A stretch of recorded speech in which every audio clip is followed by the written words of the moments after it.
Okay we are live now. चलो आ जाओ सब लोग। आज हम लोग बात करेंगे बिहार स्टेट के बारे में, जो कि बहुत बड़ी गुड न्यूज़ है। सारे के सारे जो मतलब बिहार से या फिर बिहार के बाहर के उन सब के लिए क्या बहुत ज़्यादा ये गुड न्यूज़ है, क्योंकि आप लोगों ने देखा होगा 2-3 दिन पहले पेपर का कटअप आपका आया है कि बिहार में जल्द होंगे सभी विषयों की STET।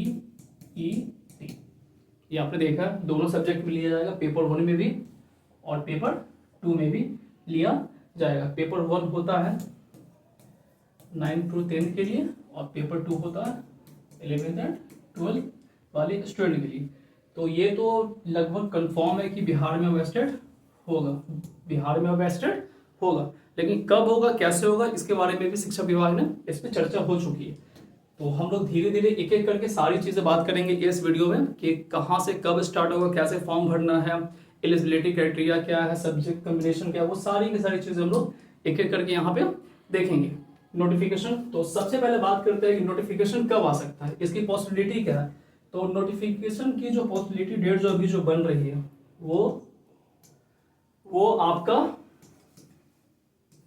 जुलाई लास्ट में आने की पूरी संभावना है। जुलाई लास्ट में आ सकती है, यही आपकी डेट है। या फिर अगर बहुत ज्यादा लेट होगा, जो कि नहीं हो सकता, अगस्त फर्स्ट वीक में। और ये जो आपको जो नोटिफिकेशन जो देखने को जो मिलेंगे वो आपको बीपीएससी टीआरई से पहले मिलेंगे। बीपीएससी टीआरई 4.0 से पहले मिलेंगे। और इस बात की भी संभावना है कि इसमें आपको अभी वाले एस्टेट को ऐड किया जाएगा। अभी वाले एस्टेट को क्या किया जाएगा, ऐड किया जाएगा। तो ये पूरी की पूरी मतलब पॉसिबिलिटी बन रही है और बिहार में होगा, क्योंकि बिहार में क्या है, रोजगार का बहार है। ठीक है, तो हम लोग एक एक करके देख लेते हैं। सबसे पहले चीज ये है कि सीटेड और एस्टेट में डिफरेंट क्या है। सीटेड एंड एस्टेट, तो सीटेड हम लोग को पता है, सीटेड में 2 पेपर होते हैं। सीटेड में भी 2 पेपर होते हैं और एस्टेट में भी 2 पेपर। सीटेड में 1 to 5 क्लास के लिए होते हैं और 6 to 8 क्लास के लिए होते हैं। वहीं एस्टेट में क्या होते हैं, 9 to 10 के लिए होते हैं और 11 to 12 के लिए होते हैं। ठीक है, तो सीटेड में ये क्या आपका होगा, पेपर फर्स्ट हो गया, और ये क्या होता है, पेपर सेकंड होता है। इसी तरह एस्टेट में भी क्या होता है, पेपर फर्स्ट और पेपर सेकंड होते हैं। तो यहाँ भी 2 पेपर देने पड़ते हैं, यहाँ भी 2 पेपर देने पड़ते हैं। लेकिन बस अंतर ये है कि ये आपको सीबीएसई करवाती है, जो कि साल में 2 बार हो ही जाता है। लेकिन बिहार स्टेट इसकी पॉसिबिलिटी कभी कभी आती है, संभावना क्या है कि बनी रहती है। लेकिन अभी मतलब आ रहा है तो फिर भरने में फिर कोई दिक्कत नहीं। तो अभी जो एस्टेट जो होगा वो 2025 का एस्टेट होगा। जो सेम पेपर इधर है उसी टाइप का, लगभग थोड़ा सा इजी समझो, लेकिन पेपर एस्टेट का ठीक है। तो ये बहुत ही अच्छे आप लोगों के लिए यहाँ पे गुड न्यूज है। ओके, तो यहाँ पे हम लोग देखते हैं।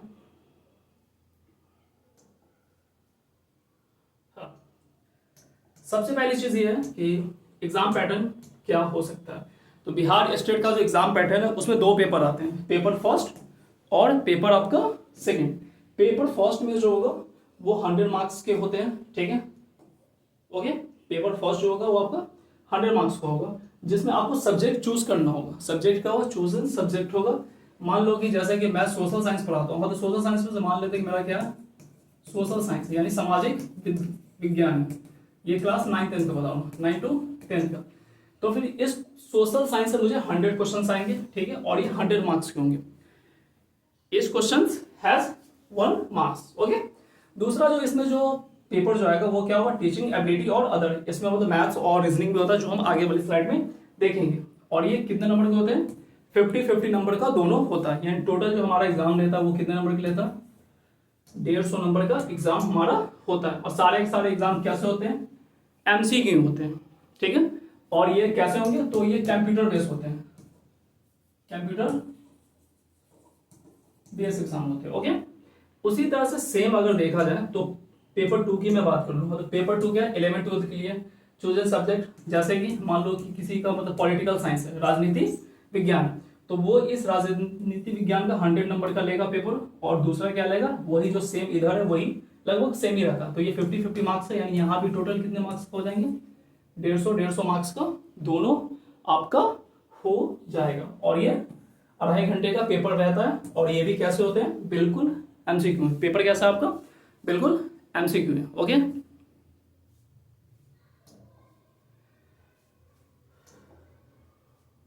नेक्स्ट है कि अब यहाँ पे जब मतलब पेपर जब हम लोग देख रहे हैं तो सबसे पहली चीज है कि एज लिमिट क्या होना चाहिए, एज कितना होना चाहिए। तो याद रखिएगा मेल का एज कितना होगा 37 ईयर, ठीक है।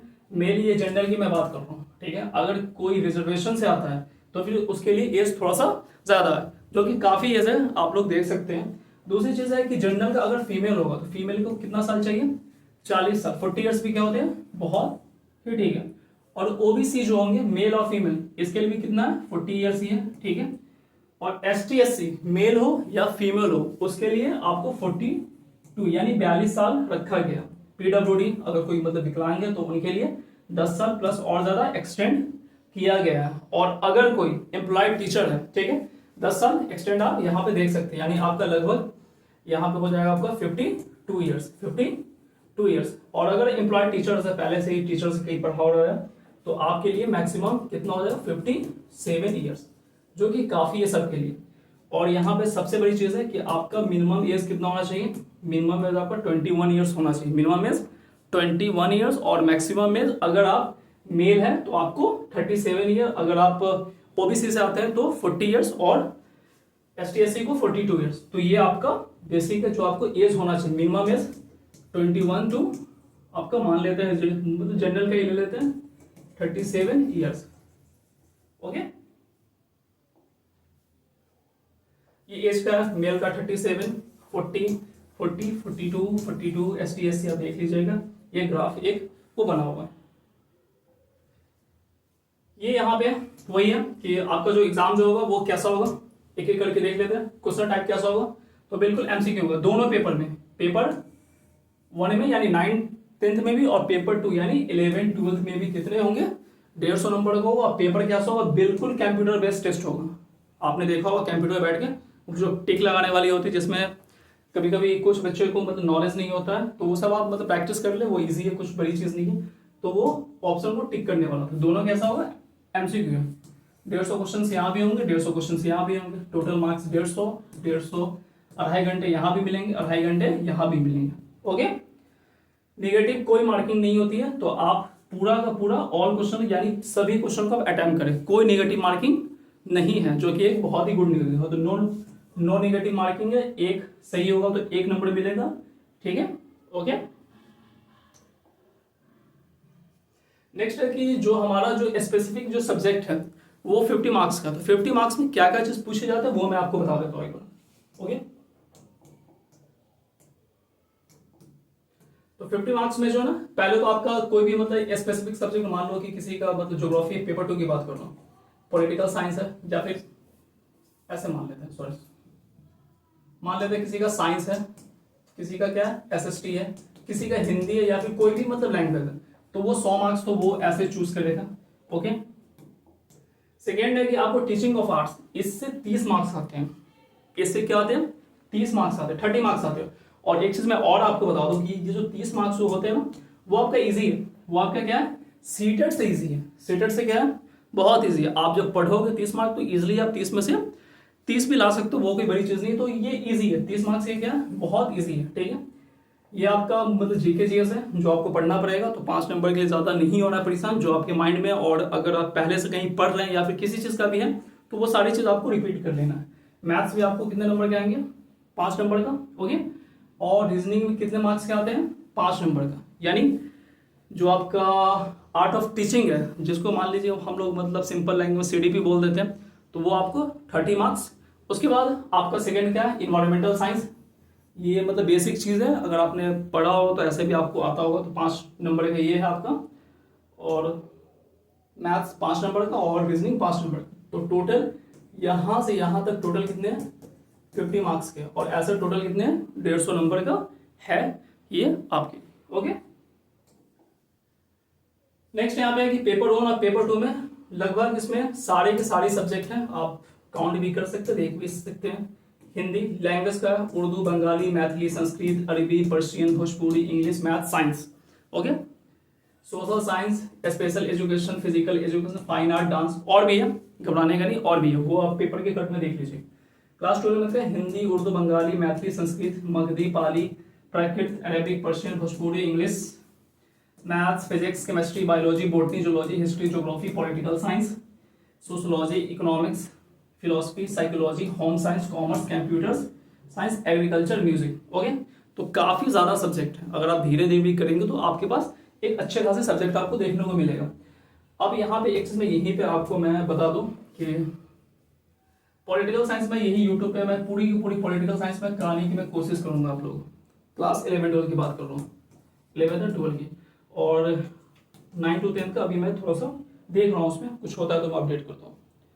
ओके, तो सब्जेक्ट ऑफर आपने देख लिया। सब्जेक्ट में क्या है, अब यहाँ पे सबसे बड़ी चीज है एलिजिबिलिटी क्राइटेरिया। क्या बच्चे सबसे ज्यादा परेशानी ये होती है कि सर एलिजिबिलिटी क्राइटेरिया, क्या मैं इस फॉर्म को भर पाऊंगा या नहीं भर पाऊंगा, अगर मैं एलिजिबल हूँ या नहीं हूँ, क्या मेरा मतलब सब्जेक्ट कॉम्बिनेशन बन पा रहा है या नहीं बन पा रहा। ये एक बहुत बड़ा इशू है, हर बच्चे के साथ ये होता है। तो हम लोग एक एक करके देख लेते हैं, ठीक है। ये क्लास 9-10 का, क्लास 9-10 का। इसमें क्या है कि सबसे पहली चीज है ना कि आपके पास बैचलर डिग्री होना चाहिए।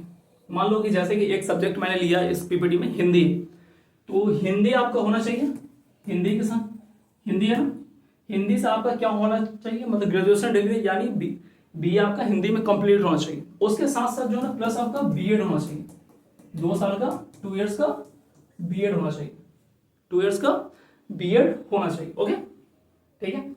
और ये 2 इयर्स का बीएड कोई सब्जेक्ट प्लस 2 इयर्स का आपका बीएड कंप्लीट है, एपेडिंग वाले नहीं भर सकते। बीएड आपका कंप्लीट है तो you must fill this form. आप फिल फॉर्म को इजिली कर सकते हैं किसी में भी हो। जैसे मान लो कि सोशल साइंस में आपने जो है ना, एक चीज यहाँ पे मैं बता देता हूँ, जैसे एक चीज मैं यहाँ पे आपको सोशल साइंस वाले के लिए थोड़ा सा ये है, ठीक है।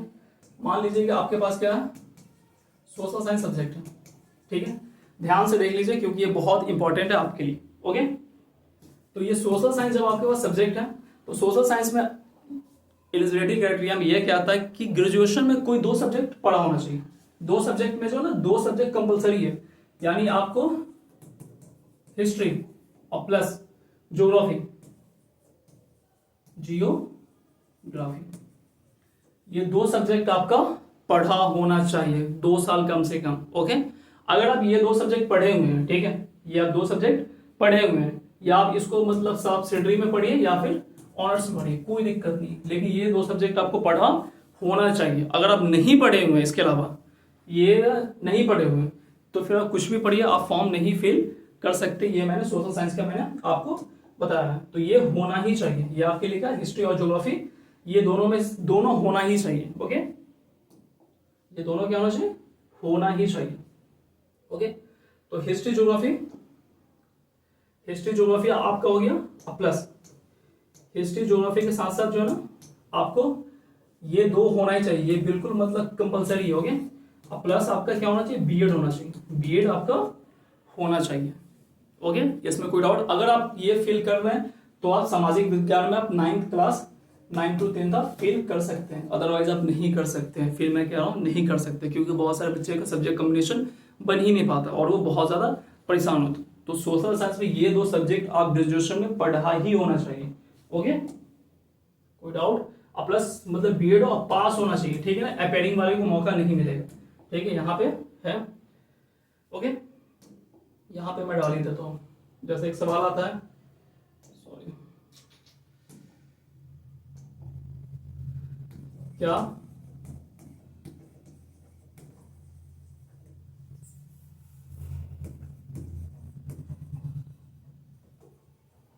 अपेयरिंग वाले फॉर्म फिल कर सकते हैं,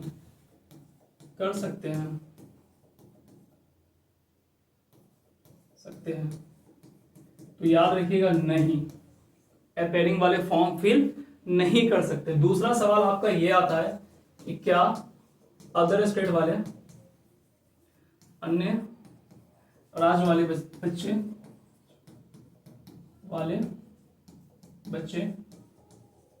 फॉर्म फिल कर सकते हैं,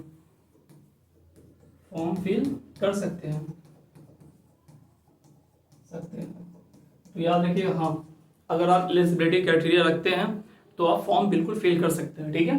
अब एक और सवाल यहाँ पे ये आता है, ठीक है, कि जैसे ये तो हो गया कि वो फॉर्म फिल कर सकते हैं, लेकिन अगर आप मतलब एपेयरिंग में या अगर आप मतलब बीएड कर रहे हैं सेकेंड ईयर में भी है, कितने ईयर में, सेकेंड ईयर में, ठीक है, तब भी आप नहीं भर सकते। मान लीजिए कि अगर आप एमए कर रहे हैं, ठीक है ना, और आप लास्ट ईयर में हैं, तब भी आप फॉर्म नहीं भर सकते। आपको पास मतलब वो होना चाहिए, कंप्लीट आपका होना ही चाहिए। ओके,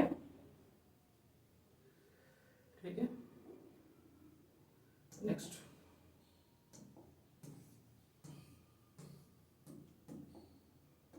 अब यहाँ पर क्लास 11-12 है, ये कौन सा पेपर 2 यानी क्लास 11th एंड 11th-12 है। ओके, तो ये क्लास 11-12 में क्या है, पहले आपका मास्टर डिग्री होना चाहिए। मान लो कि मास्टर डिग्री आपका कंप्लीट होना चाहिए, मास्टर डिग्री आपका कंप्लीट होना चाहिए, उसके साथ प्लस क्या होना चाहिए, बीएड होना चाहिए। प्लस क्या होना चाहिए आपके पास, बीएड होना चाहिए। ठीक है, 2 साल का बीएड है, 4 साल का बीएड है, दोनों चलेगा, आपके पास बीएड होना चाहिए। और बीएड में जो और मैक्सिमम मार्क्स जो है ना 50% भी होना चाहिए। पीछे भी 50%, यहाँ भी 50% है। ठीक है, हाँ, अगर कोई मतलब रिजर्वेशन से बिलोंग करता है तो उसके लिए फी है, तो आपको 50% मार्क्स होना ही चाहिए। ओके, जैसे मान लो कि यहाँ पे कोई मान लेते हैं कि कोई मतलब कॉमर्स का बच्चा है, तो मास्टर कुछ ना कुछ होना चाहिए, उसके साथ साथ उसका बीएड होना चाहिए। जैसे कि मैंने मास्टर मतलब पॉलिटिकल साइंस से किया था, तो फिर मेरा मास्टर कंप्लीट है वो मतलब पॉलिटिकल साइंस है, तो मैं जो फॉर्म भरूंगा वो किस में भरूंगा, पॉलिटिकल साइंस में ही मैं एलिजिबल हूँ। इसमें भी ये सारे सब्जेक्ट जो आप इजिली देख सकते हैं। नेक्स्ट है कि कटअप कितना जाता है, यानी क्वालिफाई मार्क्स कितना है, आपको पास करने के लिए कितनी मार्क्स आपको लाना है। तो यहाँ ये कोई हार्ड नहीं है स्टेट, बस आप थोड़ा सा अगर आप मतलब पढ़िएगा तो इजिली आप इतना मार्क्स आप ला सकते हैं। पहला क्या है, जनरल के लिए 50% है, यानी आपको क्वालिफाई करने के मात्र 75 मार्क्स चाहिए। कितना चाहिए, ओनली फॉर 75 मार्क्स चाहिए। अगर आप 75 ला रहे हो तो आप पास हो। अदर स्टेट वाले को भी 75 ही लाना है, याद रखिएगा, अदर स्टेट वाले को भी 75 ही लाना है। ठीक है ना, नो रिजर्वेशन, उनको रिजर्वेशन का लाभ नहीं मिलेगा, सिर्फ बिहार वालों को ही रिजर्वेशन का लाभ मिलेगा।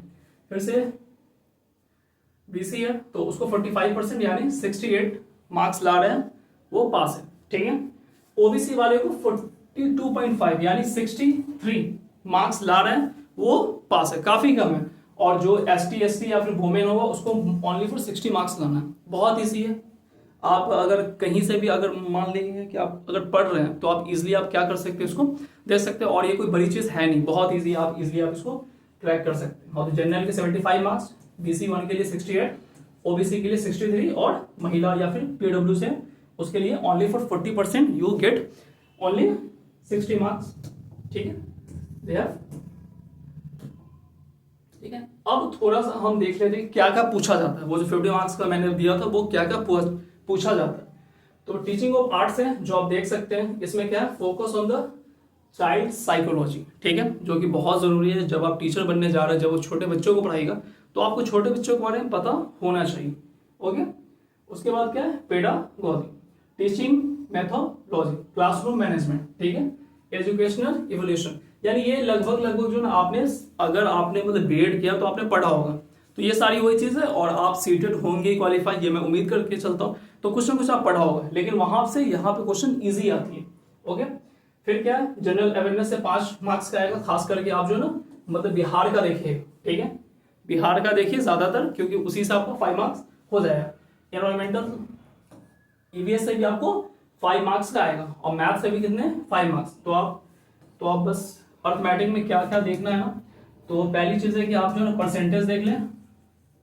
ठीक है, प्रॉफिट एंड लॉस देख लें, प्रॉफिट एंड लॉस देख लें। फिर आप देख लें वर्क एंड टाइम, मेंस्ट्रुएशन देख लें। ये सब आपके लिए उसी में से क्वेश्चन आता है। लॉजिकल रीजनिंग अगर आप पढ़ रहे होंगे तो आपको पता होगा। ठीक है, तो 5 मार्क्स का यहां से आपको हो जाएगा कवर। नेक्स्ट है कि बिहार स्टेट में फी कितना होगा। ठीक है, बहुत बड़ी चीज़ है कि फी कितना, क्या बच्चे दे पाएंगे या नहीं। तो फी थोड़ा सा ज़्यादा है, बट आप मतलब सीटेट से देखा जाए तो थोड़ा सा ज़्यादा है। सीटेट में कहीं पे कम है, कहीं पे ज़्यादा है। तो याद रखिएगा, फी की बात कर लूँ तो जनरल और ओबीसी जो है, जनरल और ओबीसी है, तो जनरल और ओबीसी के लिए कितना रखा गया इसमें, 960 यानी 990 रुपया। अगर आप पेपर 1 भर रहे हैं तो सिर्फ पेपर 1 भर रहे हैं, या फिर पेपर 2 सिर्फ ओनली फॉर पेपर 1 या फिर ओनली फॉर पेपर 2, तो आपको कितना देना पड़ेगा जनरल या ओबीसी को, 960 रुपये। ओके, और अगर आप दोनों पेपर भर रहे, पेपर 1 और पेपर 2 आप दोनों भर रहे, तो आपको कितना देना होगा? 1440 रुपये आपको पे करना होगा। दूसरी चीज है कि अगर आप ST SC PW से आ रहे तो आपको 760 रुपये मिलेगा, और यहाँ पे आपको क्या मिलेगा? 1440 रुपये आपको यहाँ पे करना होगा। सॉरी 1140 रुपये आपको पे करना होगा दोनों पेपर के। ओके, ये तो वही चीज। हाँ, एक चीज और यहाँ पे मैं बता ही देता हूँ आपको, जो है ना डॉक्यूमेंट में क्या क्या चीज लगेगी। ओके, 10th एंड 12th का क्या लगेगा? मार्कशीट लगेगा, यानी सर्टिफिकेट मान लेते हैं, ठीक है। 10th और 12th का सर्टिफिकेट लगेगा। ओके, ग्रेजुएशन या फिर अगर आपने पोस्ट ग्रेजुएशन कर रखा है तो आपको मार्कशीट लगाना ही होगा, कोई डाउट ये नहीं कि मार्कशीट नहीं है तो फिर कॉलेज आऊंगा, तो आप निकलवा के रख ले अभी। ओके, उसके साथ साथ जो है ना मतलब BEd की सर्टिफिकेट चाहिए। ओके, और अगर आपको कोई और स्पेसिफिक है तो आप वहां पे देख लें। हाँ, ये मेरा व्हाट्सएप, हाँ ये मेरा व्हाट्सएप है और ये मेरा मतलब टेलीग्राम है, तो आप स्कैन करके टेलीग्राम पे जुड़ जाइए। और क्योंकि अब मतलब रेगुलर क्लास चलेगी, और ये मेरा व्हाट्सएप चैनल है जो कि इस पर बहुत कम ध्यान दे रहा हूँ, लेकिन अब ध्यान देना पड़ेगा। ओके, तो अगर किसी का कोई सवाल हो तो आप कमेंट सेक्शन में डाल दें, मैं कोशिश करूँगा कि मैं आपको वहीं पे रिप्लाई दे दूँ। Okay, thank you.